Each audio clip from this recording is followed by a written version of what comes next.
Hey, you guys. Hi, you guys. Let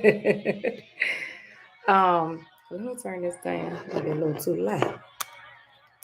And I want you to hear me. That's Lover of My Soul by Tasha Cobb Leonard and the Boss Group. It's really, really good. You know, I'm gonna come with a different song every week. Um, and this is just amazing. Amazing. You gotta get it. You gotta get it. But anyway, welcome to Cruise with Key. I know that I didn't do a video this past weekend. So I'm here today to do my video this week. Um I don't even really feel well. I have been dealing with IBSD all day. Um and it ain't no joke, but got my little water. I've been drinking water all day long. I ate something. My stomach said, I'm not ready. I'm not ready for nothing else to be in here. Trying to release. And that's what happens sometimes. Sometimes you just need to like chill.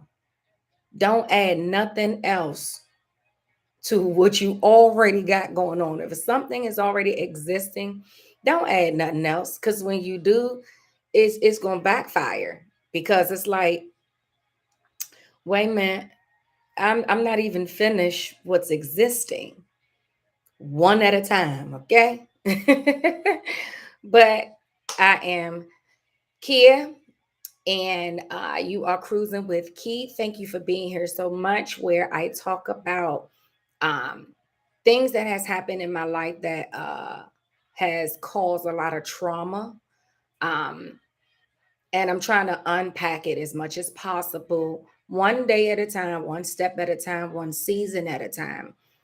Um, because I really need to, unpack it so I can heal from it and deal with behavioral patterns and things of that nature. So if you've been following me since October of last year, then you know that I've shared quite a lot. But we still got such a long way to go.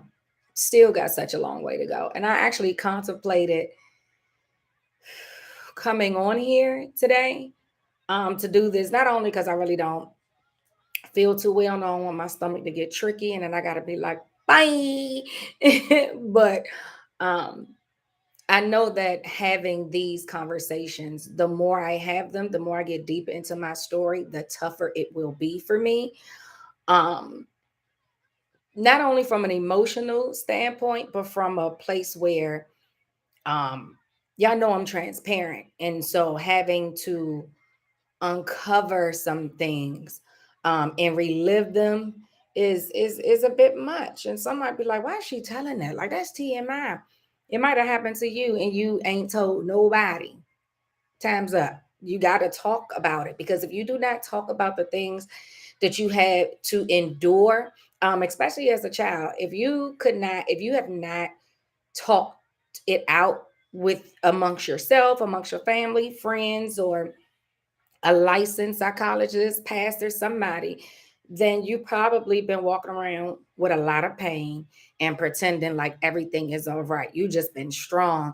And it's time out for all of us strong folk to keep saving face, because we just so strong and we don't want to be vulnerable. We don't want to seem like we weak and stuff like that.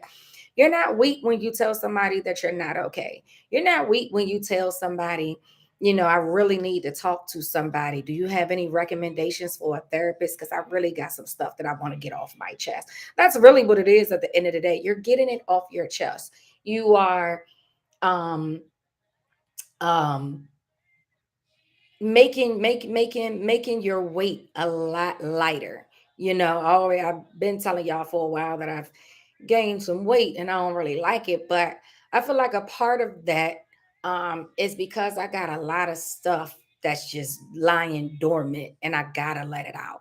You know, Now IBSD can be triggered by something I ate, or this mind is always going. And I told you all last week that I'm really in a very stressful season. I'm really in a stressful season of my life with so much uncertainty. And because I lack patience, I'm very much so aware that I lack patience. Because I lack patience and I'm an overthinker, um, I'm not gonna lie, I'm struggling in this season. I'm not gonna lie, I'm really struggling because I don't like uncertainty and I'm big on, but what if this and what if that? So I like to always have something in place. Um, but sometimes, you just got to have a seat. Even the Bible says Jesus wept.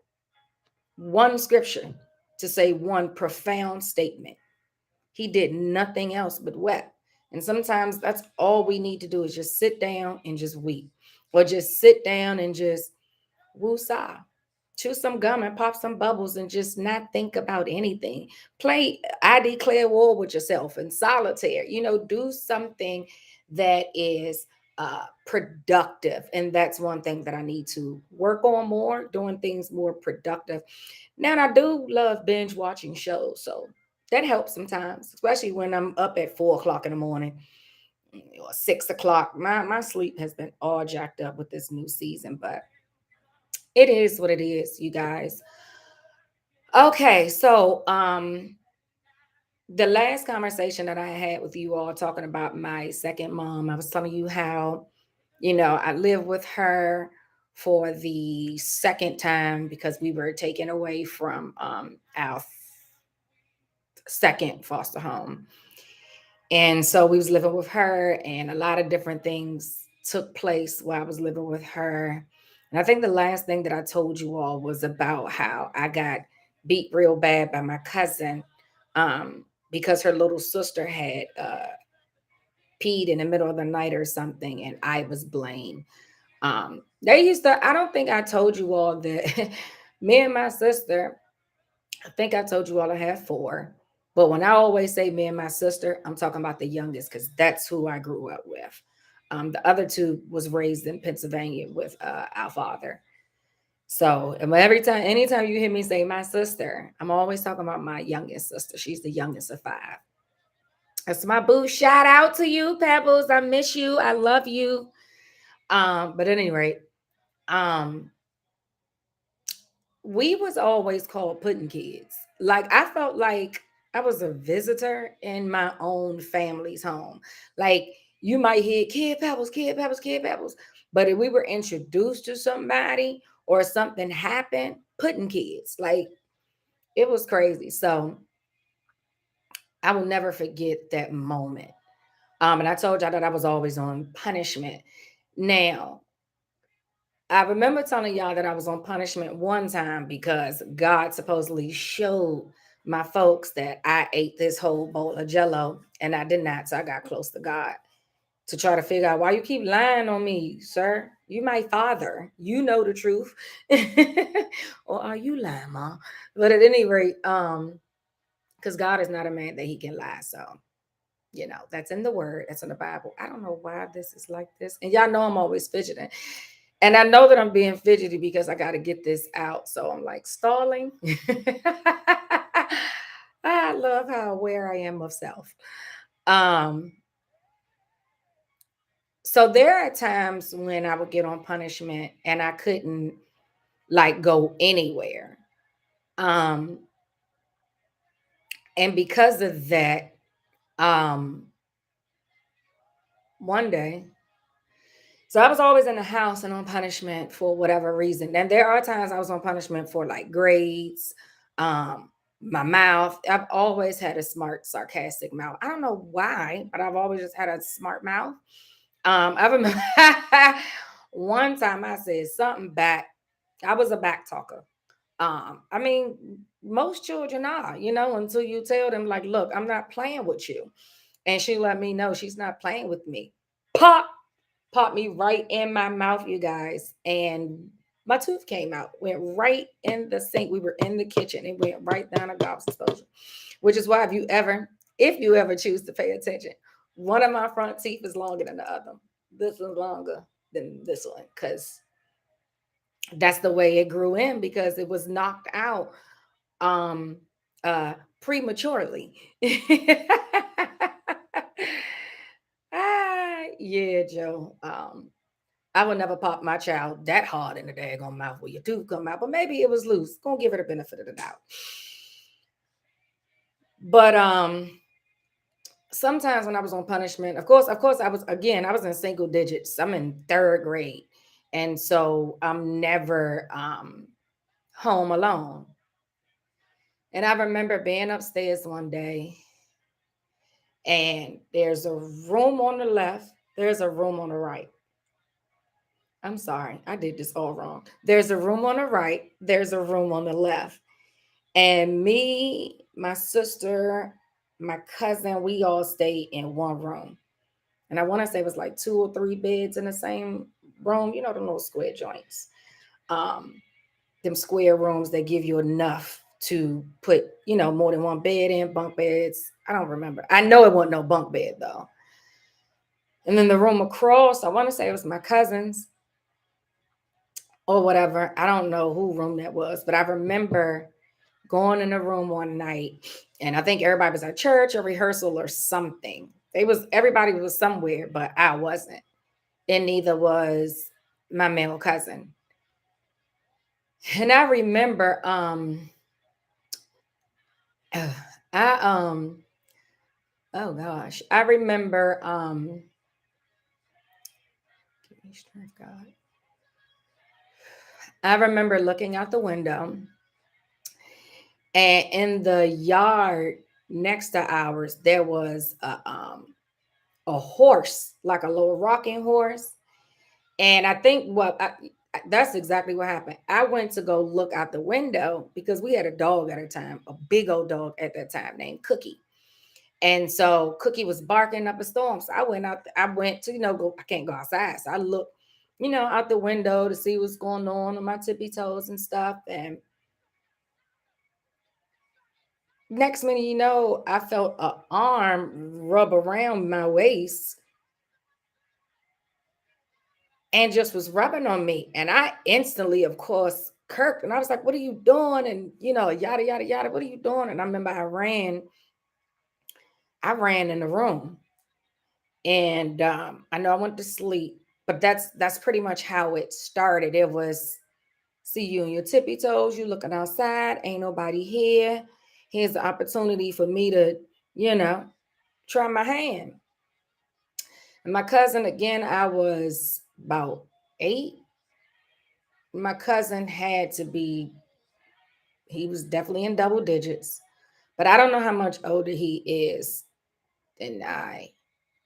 Um, Rest in peace to his sister, my cousin. She just had a 50th birthday. Rest in peace.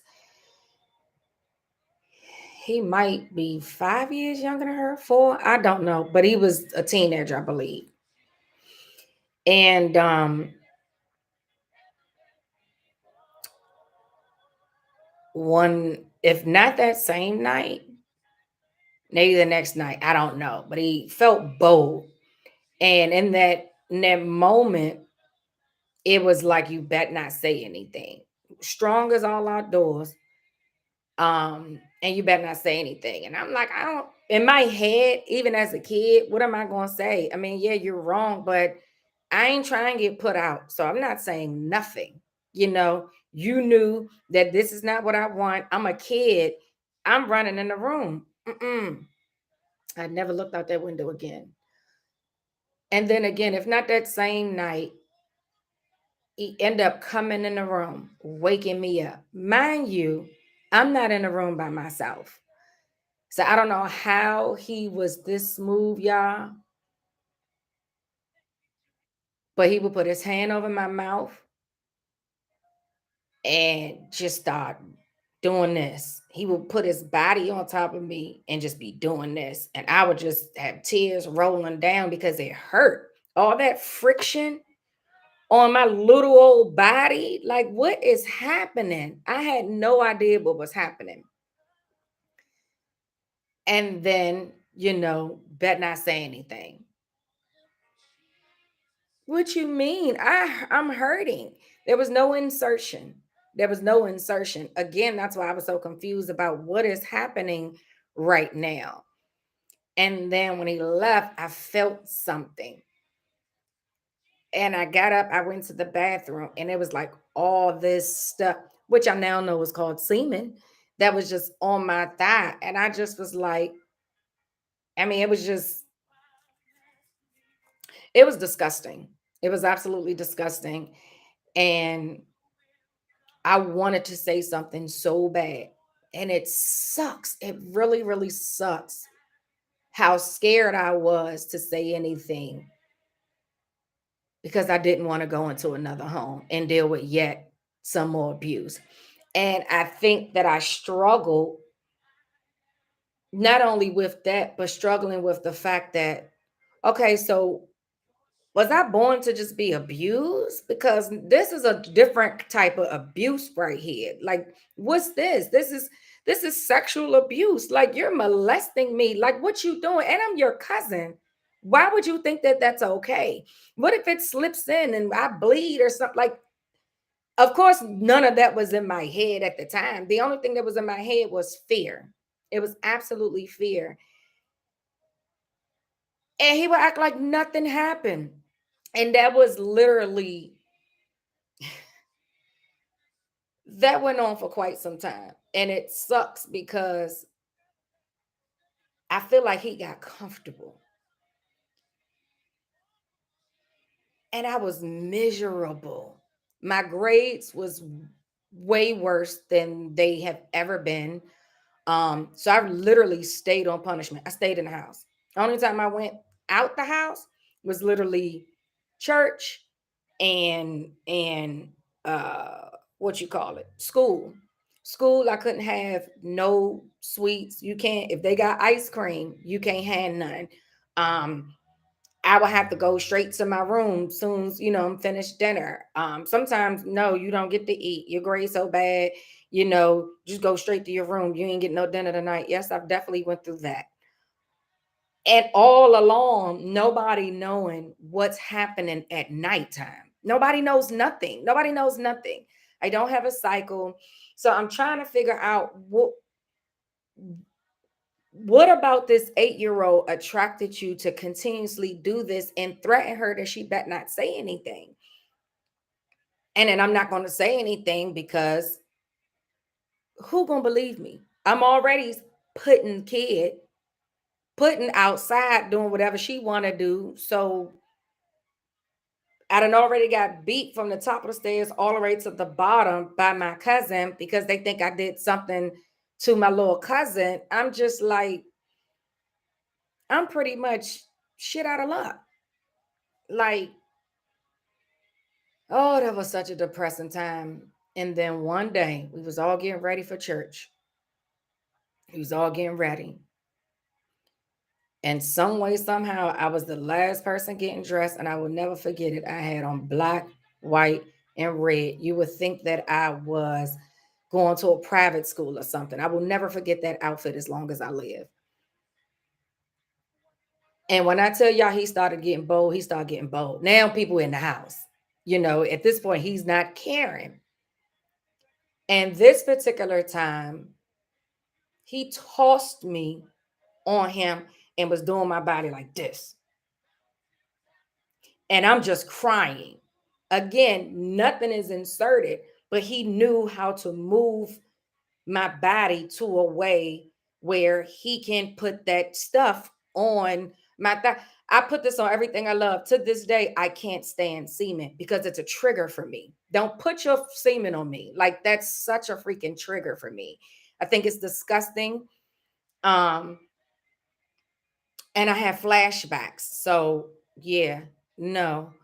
Um, and I'm crying and it's like I'm bent over or whatever. You would think that let's just back up out of that. It was bad. It was really bad. And what made it even worse was my sister walked in and was like, "Oh, I'm telling mom." And then next me, threw me to the side and was like, that wasn't me. That was kid. That was kid. Yada yada yada. Went downstairs and we had like church family over. Um, because she was an evangelist at this point.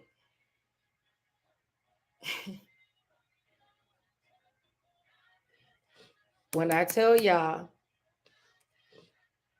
that I was stripped butterball naked and whipped in front of everybody, and I was blamed and was said, you brought this into my home because you Putin's daughter. So I was judged because of the lifestyle that my mother lived, and I'm 8 years old.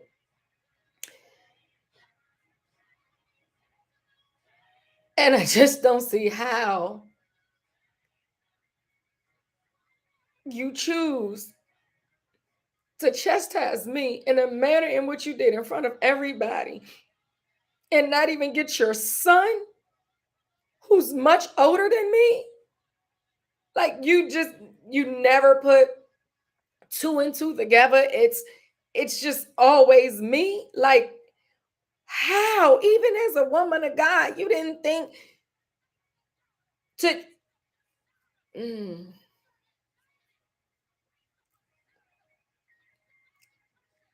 What made it even worse?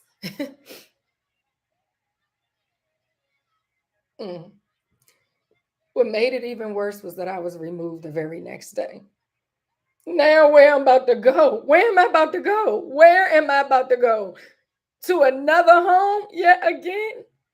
To face probably even more abuse of all kinds at this point? Like, what you mean? Like, I didn't do anything, and my voice meant nothing. When I tell you my voice meant nothing, my voice meant nothing. And he never spoke up, like, never said, mm. He never spoke up and said anything like, okay, well, let me take ownership. And I'm sorry, it was me. Kid didn't do anything. Like, and I'm just like, you know how long this been going on? Like, Mom, I'm telling you, and it felt like I felt like I was pleading for her to listen, but she didn't. She didn't. And that was the first time that I dealt with molestation for quite some time. I dealt with abandonment on a whole nother level. I dealt with feeling so unwanted and unloved on a whole nother level. Um, I felt angry. I felt so angry because I just don't, I felt so angry. Like, why? I, mm, like, you really didn't love me enough to believe me. You didn't care about me enough to believe me. You didn't think that I endured enough already and I'm eight to believe me. You really think that I'm going to bring this in your home to my cousin at that? Like, are you serious? Like, are you really serious? To this day, the whole family,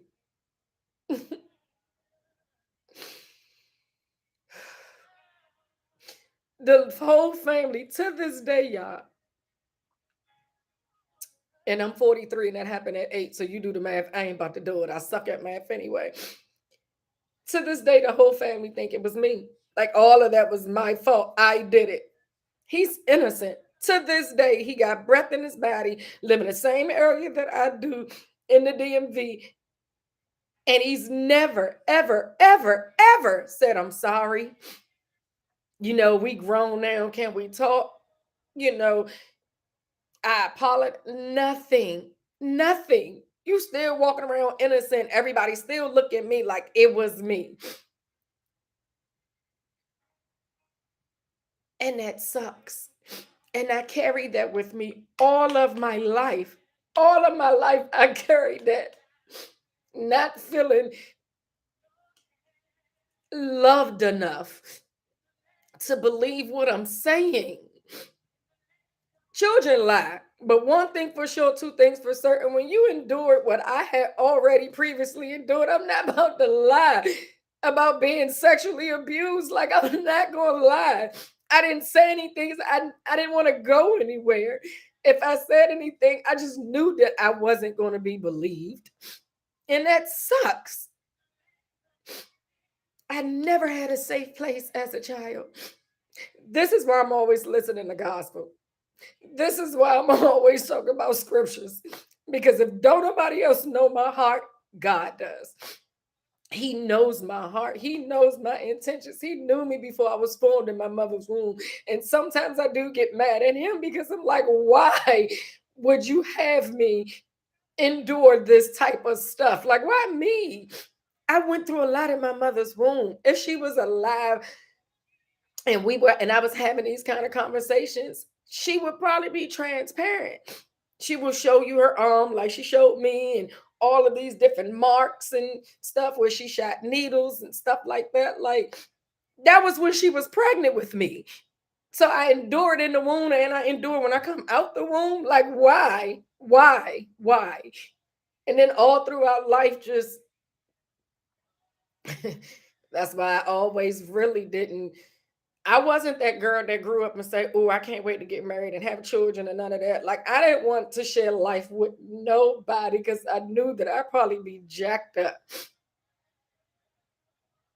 And I'm tired of feeling like I'm not good enough because my story is so jacked up. If you got a story, I don't care what kind of story you got, you're not jacked up. Your story might be full of jacked up stuff, but that does not define you. Your story don't define you. You are enough. You're more than enough. You endured it because you are enough to go through it. Don't ever think that.